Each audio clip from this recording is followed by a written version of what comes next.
ఈ సాయంకాల పునరుద్ధాన ఆరాధనలో పాల్గొన్న ప్రతి బిడ్డని దేవుడిని రాలుగా దీవించి ఆశ్రయించిన గాక. ఈ కుడికిని మనము ఈ దిన ధ్యానము కొరకు కీర్తనల గ్రంథము 30 అధ్యాయము 1 నుంచి 12 వచనాల వరకు ధ్యానం చేద్దాము. పిల్లరా, యెహోవా నా శత్రువులను నా విషయమై సంతోషింపనీయక నీవు నన్ను ఉద్ధరించి ఉన్నావు. అందుకై నేను నిన్ను కొనియాడుచున్నాను. యెహోవా నా దేవా, నేను నీకు మొర్రపెట్టగా నీవు నన్ను స్వస్థపరిచితివి. యెహోవా పాతాళములో నుండి నా ప్రాణములు లేవదీసితివి. నేను గోతిలోనికి దిగకుండా నీవు నన్ను బ్రతికించితివి. యెహోవా భక్తులారా, ఆయనను కీర్తించుడి. ఆయన పరిశుద్ధమైన జ్ఞాపకార్థ నామమును బట్టి ఆయనను స్తుతించుడి. ఈ సాయంకాల సమయంలో దేవుడు మనతో కొన్ని లేఖనాలని మనతో హెచ్చరిక చేస్తున్నాడు.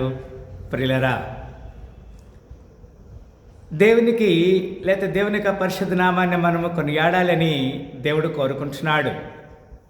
ఆయన పరిశుద్ధ నామాన్ని మనము కీర్తించాలి, సన్నతించాలి, కనపరచాలి. ఎందుకంటే ఆయన కోపము నిమిషం మాత్రం ఉండను, ఆయన దయ ఆయుష్కాలమంతయు నిలుచును అంటాడు. ఈ కీర్తన గ్రంథాన్ని దేవుని యొక్క నామ మహిమార్థమై దేవుడు మనకి కొన్ని హెచ్చరికలు చేస్తూ ఉన్నాడు. 6వ వచనంలో మనం చూస్తున్నాం. చదవండి సంబడి. ఏమంటాడు 6వ వచనంలో? I felt secure and said to myself, I will never be defeated. Yes, ఇక్కడ చక్కని మాట మనం చూడగలుగుతున్నాం. And in my prosperity I said I shall never be moved. కొన్నిసార్లు మనము దేవుని లేఖనానుసారముగా మనము దేవునికి సాక్షిగా ముందుకు సాగినప్పుడు మనము కదల్చబడము అని లేఖనము మనకి హెచ్చరిక చేస్తుంది. ప్రియులరా, అంత మాత్రమే కాదు, ఈ కీర్తన గ్రంథము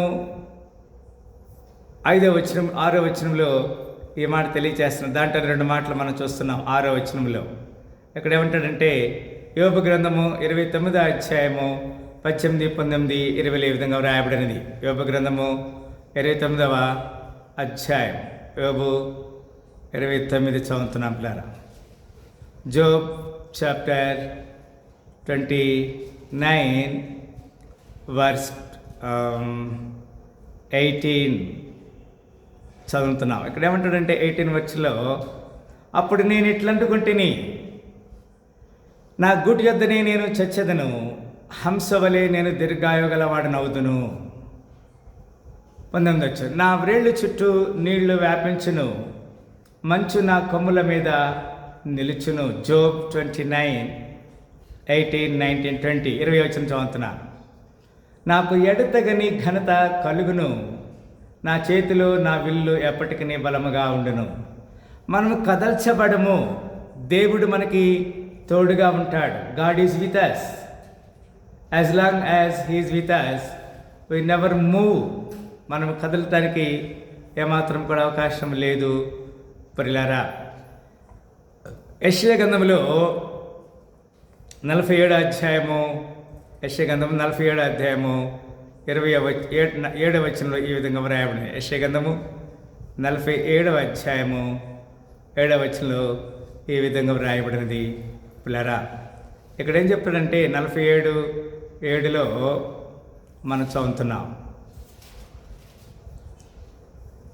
నేను సర్వదా దొరసానినై యుందునని నీవనుకొని వీటిని ఆలోచింపకపోతివి, వాటి ఫలమేమవునో మనసునకు తెచ్చుకొనక పోతివి అంటాడు. దేవుని సన్నిధిలో మనం యథార్థంగా ఉంటాము. We should not move. God never make us to move. మనల్ని కదలటానికి దేవుడు మనకు అనుమతించట్లేదు. అక్కడే యెషయా గ్రంథము 56వ అధ్యాయము 12వ వచనంలో ఈ విధంగా వ్రాయబడినది. 56వ అధ్యాయము 12వ వచనంలో ఈ విధంగా వ్రాయబడినది. పిల్లరా, వారిట్లందరూ, నేను ద్రాక్షారసము తెప్పించదను, మనము మద్యము నిండా ఆరులగునట్లు త్రాగుదము, రండి, నేడు జరిగినట్టు రేపు మరి లక్షణముగా జరుగును. ఇది దేవుని చిత్తానికి మనం లోబడటానికి దేవుడు మనతో హెచ్చరిక చేస్తున్న మాట. దానియేలు గ్రంథము 4వ అధ్యాయము 30వ వచనంలో ఈ విధంగా వ్రాయబడినది. దానియేలు గ్రంథము 4వ అధ్యాయము 30వ వచనంలో ఈ విధంగా వ్రాయబడినది. ప్రియులారా, ఇక్కడ ఏమంటాడు? నేను చదువుతున్నాను.